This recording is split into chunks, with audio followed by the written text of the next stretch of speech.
Mapagpalang gabi po. Gabi na. Mag-alas 8 na, menos 10. Dito po tayo sa Barangay 96, Zone 8, District 1, Tondo, Manila. Tayo magbubulay po dito sa sulat ni Apostol Pablo sa kanyang epistola. Pero ganun pa man, tayo muna ilalapit sa Diyos, hingin ng kanyang tulong sa pamamagitan ng isang panalangin.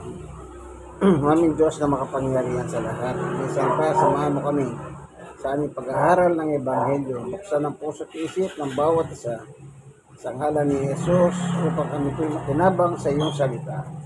Salamat po sa ngalan ni Jesus. Amen. Ganito po sinasabi ni Pablo sa kanyang panahon.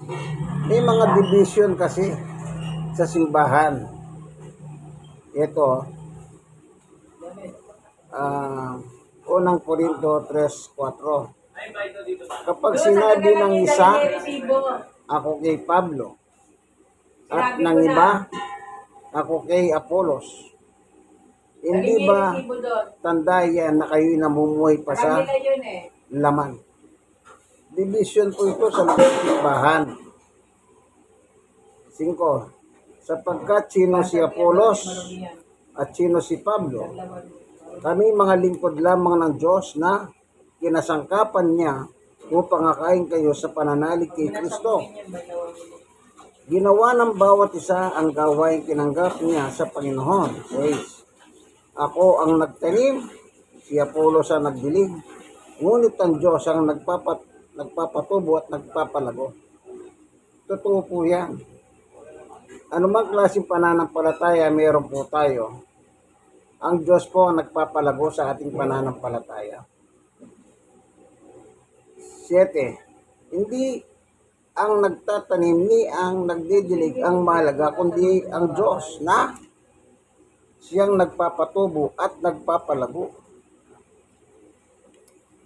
Itong mga mananampalataya sa panahon ni Pablo, dinidiligan sila ng salita ng Diyos. Kaya ganun na lang po kanya sinasabi. Bakit tayo nagkakaroon ng division sa bawat isa? O sinasabi nyo, ako kay Pablo, sinasabi nyo, ako kay Apollos. Yan, kumbaga, pangkat-pangkat. Yan, ang sabi ni Pablo, katibayan na nabubuhay pa kayo sa laman. Okay? 8. Ang nagtatanim at ang nagdidilig ay kapwa manggagawa lamang at bawat isa'y tatanggap ng gantimpala ayon sa kanyang pagpapagal. 9. Kami parehong manggagawa ng Diyos at kayo ang bukirin niya. Kayo rin ang gusali ng Diyos. O yan. Ibig sabihin po na sinasabi ni Pablo ito, yung mga pinapangaralan. Anong sabi niya? Sila daw po ay bukirin. O limbawa, meron kang bukid, anong gagawin mo? Di ba inahararo yan? Tataniman mo ng palay. O, di ba nilalagyan mo ng tubig? Nilalagyan mo ng pataba, nilalagyan mo ng fertilizer, kung ano nilalagay mo para yung tutubo mga palay, maganda ang tubo. Di po ba ganyan? Kaya yung mga tao po na nababahagi na ng salita ng Diyos, ay para silang bukid. Pag nagtanim ka po sa bukid, lalo na yung, pasinin nyo kung magsasaka kayo, lilinisin yung bukid, araruin, tatanggalin yung mga dapat tanggalin. Patutubigan pa yan. Pagkatapos lalagyan ng abono. Pagkatapos tataniman. Hindi po natatapos doon. Inaalagaan mo yan, baka may tumubong mga damo. Hindi po ba ganyan ang trabaho ng magsasaka? Yan. Kaya sabi ni Pablo, ako at saka ang tinutukoy niya si Apollos, kapwa kami manggagawa. Alang nakakataas sa kanila. Bagamat si Pablo po, apostol siya, no? Pero hindi niya sinasabi, apostol ako, mas mataas ako dyan kay Apollos. Hindi po. Anong sabi ni Pablo? Kami parehong manggagawa ng Diyos at kayo ang bukirin. May mga simbahan po, kapag pastor, para bang pastor ako? Ewan ko, bakit may mga ganun po? hindi may level yung sarili nila sa nakakababa sa kanila. Kagaya ko, halimbawa ako, nangangaral ako, meron ako superior, may pastor sa akin. Pero hindi ko narinig na magka-level kami.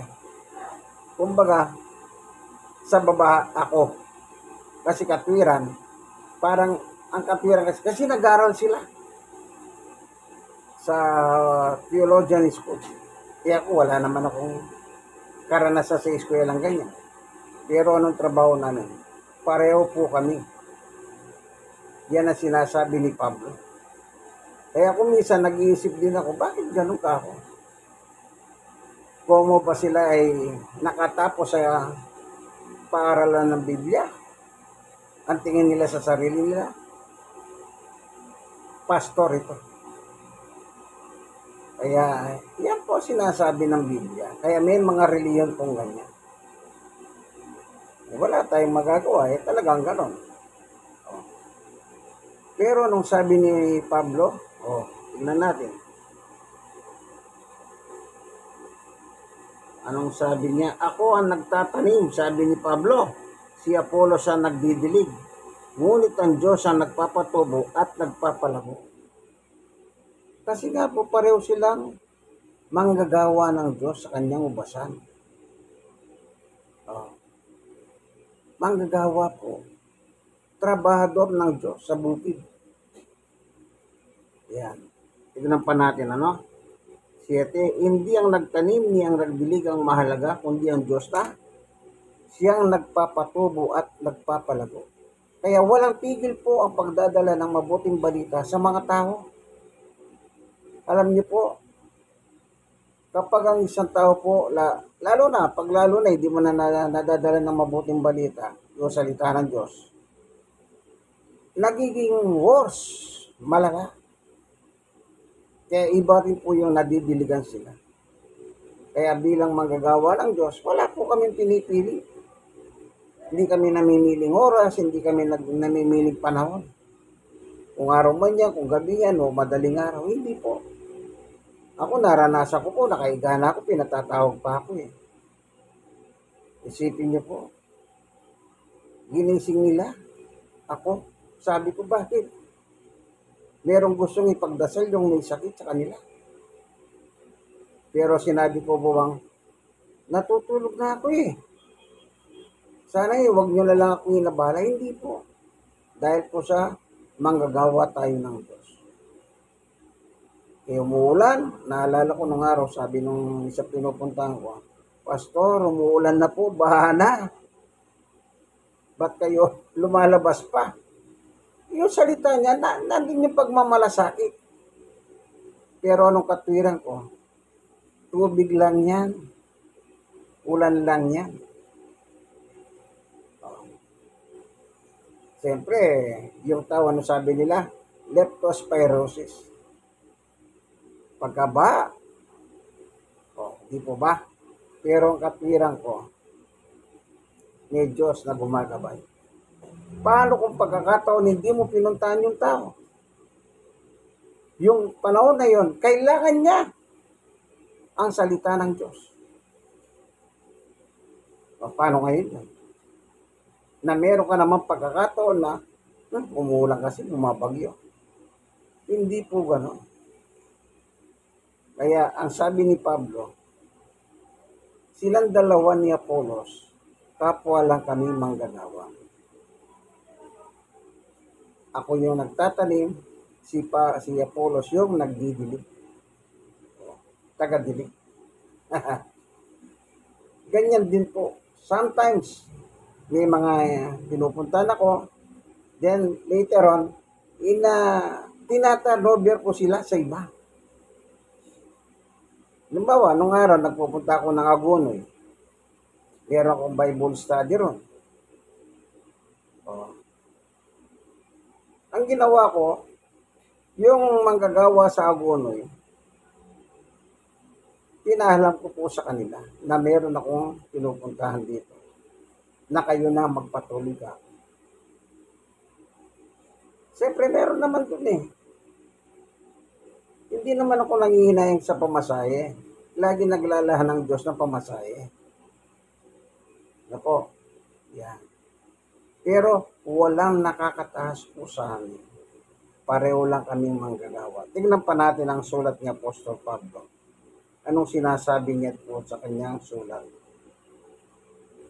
Sa 4 ng Korinto 6, mga kapatid, para sa inyong pakinabangan, kami ni Apolos ang ginamit kong halimbawa upang matutunan ninyo ang kahulugan ng kasabihang huwag lalampas sa nasusulat. Huwag ipagmalaki nino man ang isa at aamakin naman ang iba. Yun po. Kaya sabi ko wala nakakataas eh. Kasi pag ginawa mong yan, meron na nga amakin. Parang walang manggagawa eh. Pero nangyayari po kung minsan, para bang mas mataas pa sila. Hindi ko naman po sinasabing hindi sila nakakataas. Pero kung sulat po ni Pablo papasinin, pareho lang po ang trabaho. Di po ba?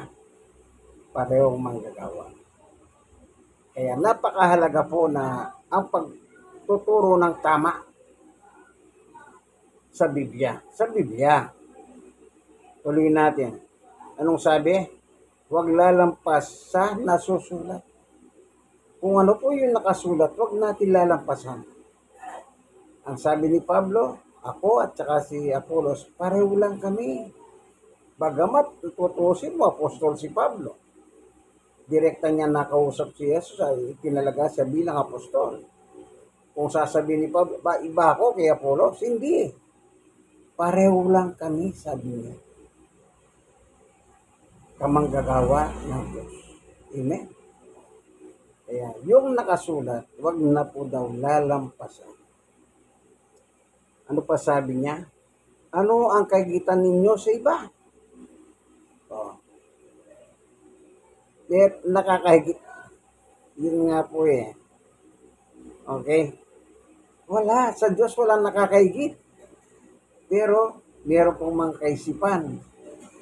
Kung minsan, naririnig ko, parang lamang kami sa inyo. Kasi nagtalaga kami ng buhay. Nag-aral kami sa Bible School. Pero anong trabaho? Mangaral. Anong trabaho ko? Mangaral. Di parehas lang. Di po ba? Kanya lang, hindi natin maano talaga. Sometimes may ganyan pong kaugalian. Okay? Ano ang kaigitan ninyo sa iba? Hindi ba lahat ng nasa inyo ay kaluhog ng Diyos? So, ano ba meron sa akin? Meron sila. Kaluhog ng Diyos. Kung gayon, bakit ninyo pinagyayabang na waring hindi kaluhog sa inyo? Yun nga po eh. Pastor ito. Ano po? Sometimes ako po, bukas naman ako. I mean, malawak po ang kaisipan ko sa ganyang bagay. Kung sa tingin nila, mas mataas, wala namang problema sa akin. Kasi pagdating ng araw, kanya-kanya naman ang hatol ng Diyos. Yung ginawa mo, yung ginawa ko, lahat naman tayo, iaharap natin sa hukuman ng Diyos. Yan. Wala tayong pagdating doon wala naman nakalagay doon. Pastor, o kung ano man ang tawag, pare, wala. Kundi pag binuksan yung libro, yung pangalan mo bubulaga. Kung anong pangalan mo dito sa lupa, yun din ang pangalan na bubulaga doon sa aklat ng buhay sa langit. Kaya walang nakalagay na kung ano yung rango mo. O diba, sa military, o general, meron colonel, meron major, may kapitan, meron mga private, o yung SPO tinatawag. Pagdating sa langit, wala pong ganyan. Dito lang sa lupa yan. Ewan po, bakit may mga ganong klaseng tao po, ano, okay? Kaya tandaan natin ang sabi ni Pablo, huwag lalampasan na susulat. Sino ang tatanggapin natin? Yung sulat ng mga apostol na kung ano yung binanggit nila, Yun ang paniwalahan natin. Eh, si Pablo pa, apostol ng mga hentil yan. Tayong mga Pilipino ay saklaw ng mga hentil. Hindi tayo Hudyo. Hindi tayo Israelita. Labas tayong Israel. Tingnan nyo ang sabi ni Pablo na nangangaay si Pedro. Tayong mga hentil po, sa Biblia po, masama yung hentil. Pero, meron po na pangako kahit masama tayo. Dito, tingnan natin yung sulat. Titingnan muna natin.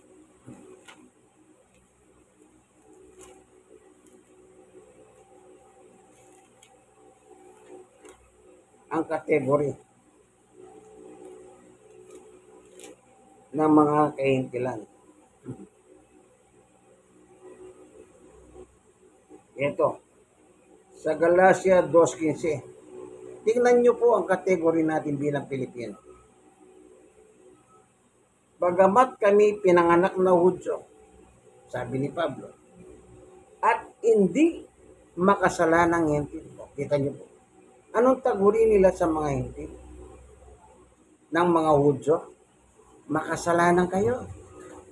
Ibig sabihin, parang wala ka ng pagkakataon magmana ng ipamamana ng Diyos. Hindi po. Kung sinabi man ni Pablo ito, si Pablo din po ang nagsabi, kasali tayo sa mana. Tingnan niyo po.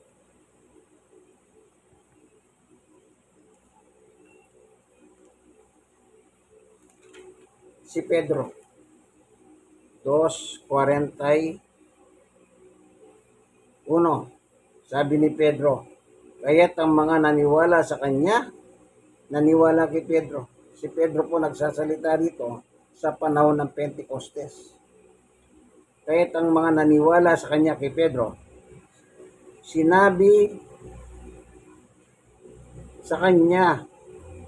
ay nagpabautismo at nadagdag sa kanilang may 3,000 tao ng araw na iyon. 32. At nanatili sila sa itinuturo ng mga apostol sa pagsama-sama bilang magkakapatid at sa pagpipira-piraso ng tinapay at panalangin. Okay, punta po tayo sa 39. Sapagkat ang pangako para sa inyo, mga Israel, at sa inyong mga anak, yung mga lahi ng Israel, at sa lahat ng nasa malayo, tayo na po yung malayo. Labas tayo ng Israel, ang bansang Pilipinas. Yung Israel, yung binobomba, kalaban ng Iran. Sa bawat tawagin ng Panginoon Diyos, so, kita nyo, kanino daw po ang pangako? Sa Israel at sa mga hentil. Sabi ni Pedro. Kita niyo po. Ngayon, tignan pa natin dito sa Gawa chapter o Galatia pala. Anong sabi ni Apostol Pablo naman? Kaya, bagamat tayo po, kung para po sa dalawang lahi, hentil at saka lahing Israel, talagang makasalanan po tayo ayon sa Biblia. Anong sabi rito? Tingnan natin,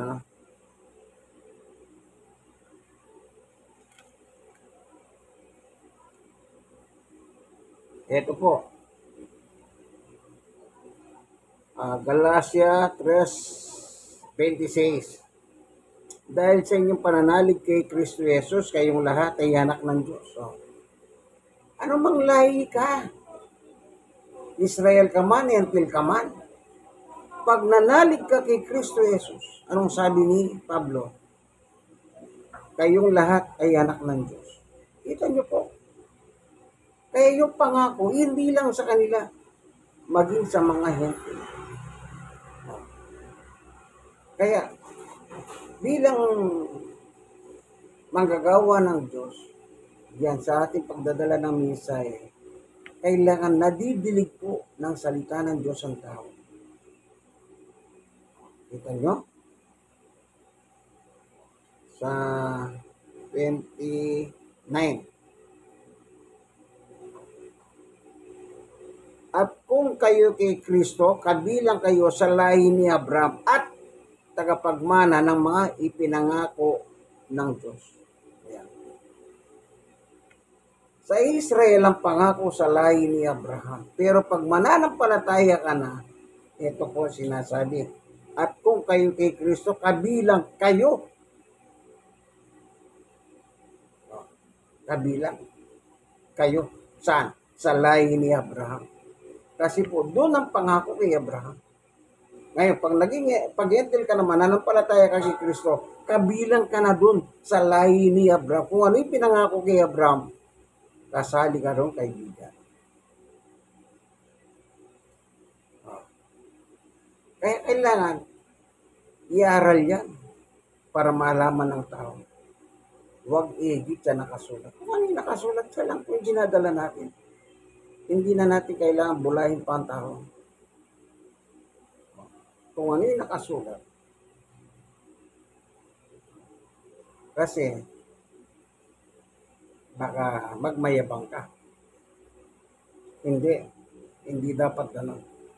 Dapat, pantay-pantay po tayo sa Diyos. Kasi kahit yung mga tinuturuan nyo, hindi nyo pwede sabihin, ay, mas magaling ako sa iyo. Hindi.